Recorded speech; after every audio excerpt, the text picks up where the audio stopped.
Ya cuman kan terkadang Mbak, terkadang kan kalau kita ini berpikir kan ya tentang hakikat penciptaan itu kan, nah iya kamu ngerti dhewe nek sok bakal akeh sing nang neraka, kenapa juga masih Makanya kadang berpikir kan gitu. Al-Quran itu bahasa wahyu, diterima oleh hati.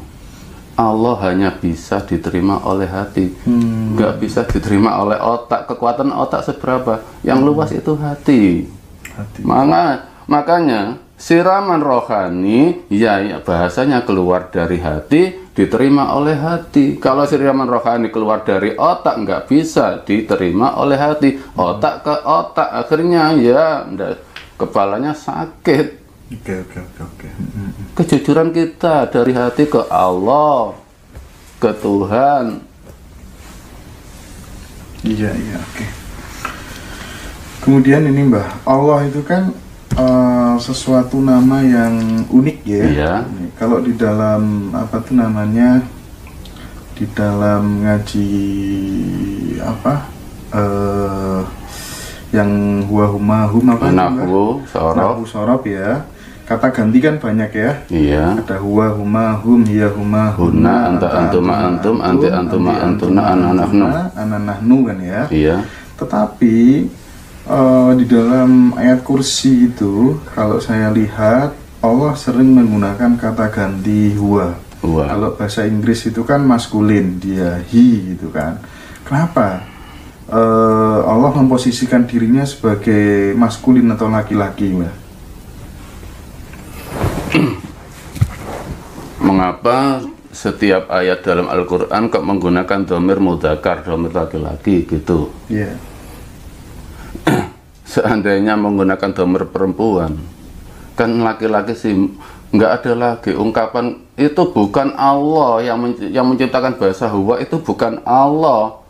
Kanjeng Nabi mengistilahkan wahyu untuk ke Allah dengan dhamir itu yang baik, itu ya nggak ada bahasa lagi, ya menggunakan mudzakkar. Al-Quran bukan bahasa wahyu. Terus gimana lagi yang Kanjeng Nabi menyampaikan harus dengan dhamir apa lagi? Masa dengan dhamir perempuan? Masa Allah itu bencong? Coba umpama Mas sebagai Kanjeng Nabi menyampaikannya gimana? Menggunakan dhamir mudzakkar atau muannas? Kan jadi Kanjeng Nabi pun yang lebih kuat itu jelas orang laki-laki, ya menggunakan dhamir laki-laki, mudzakkar bukan muannas. Nah, kalau Allah berbahasa kan sama dengan kita. Allah itu suaranya seperti orang laki-laki. Allah tidak bersuara. Iya. Oke. Kemudian kalau tidak salah di apa tuh namanya, saya pernah mendengar suatu ayat, Mbah, intinya begini, bahwa Tuhan itu menyuruh agar manusia kagum dengan segala penciptaannya. Padahal kan kalau Tuhan itu menciptakan sesuatu cukup dengan pun, gitu kan ya kira-kira. Seolah-olah kok Tuhan itu minta dihormati, minta dihargai begitu. Misalnya gini, kan ada tuh ayat yang lihatlah gunung-gunung, proton, elektron, ya kan, semuanya sinkron, itu betapa mengagumkan diriku. Nah itu kan kalau menurut saya sih ya biasa-biasa saja. Tuhan tinggal kun aja sudah jadi kok. Kenapa harus minta di apa justifikasi betapa mengagumkan diriku? Itu kira-kira gimana, Mano? Kan di situ ayat-ayat yang memperlihatkan kekuasaan Allah, di situ ada la'allakum tatafakkarun. Nah, jadi kita itu disuruh tafakur ke keagungan Allah, bukannya Allah minta dikagumi. Oh gitu ya. Untuk apa Allah nggak butuh manusia kok? Untuk tafakur kita. Jadi kita bisa mengukur Allah membuat gunung setinggi itu tanpa bantuan, hanya kun fayakun. Kita itu larinya itu dari hati, memandang keagungan Allah, bukan penciptaannya. Pandang Allah, jangan pandang selain Allah. Pandang yang mencipta, jangan pandang yang mencipta. Yang diciptakan Allah hanya untuk ditafakuri. dikagumi penciptaannya, diyakini kekuasaannya Allah. Kita melihat orang cantik, ya kita kagumi, memang kita mengakui dia cantik, tapi lebih kagumlah yang menciptakan. Itulah iman. Jangan terlena dengan yang diciptakan, tapi terlenalah dengan yang menciptakan. Pandang Allah, jangan pandang selain Allah. Kan Mbah No, pertanyaannya, berarti kalau ada yang mengatakan bahwa non-muslim nggak bisa masuk surga itu salah ya? Sangat mendiskriminasi orang lain, sangat mendoktrin orang lain. Padahal mereka menyembah yang maha kuasa. Dan ayatnya di Quran juga sudah ada. Ayat Bhinneka Tunggal Ika ya ada. Mau membantah apa? Saya bukan orang kejawen, tapi saya membawa Al-Quran ke kefahaman Jawa, bisa diterima oleh orang Jawa. Jujur menjadi orang Jawa, kita bukan orang Arab.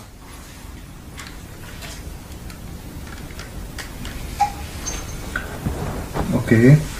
Terus kalau misalnya tujuan beragama itu sama, ya, kenapa kemudian Tuhan kok nggak ciptakan satu agama saja ya?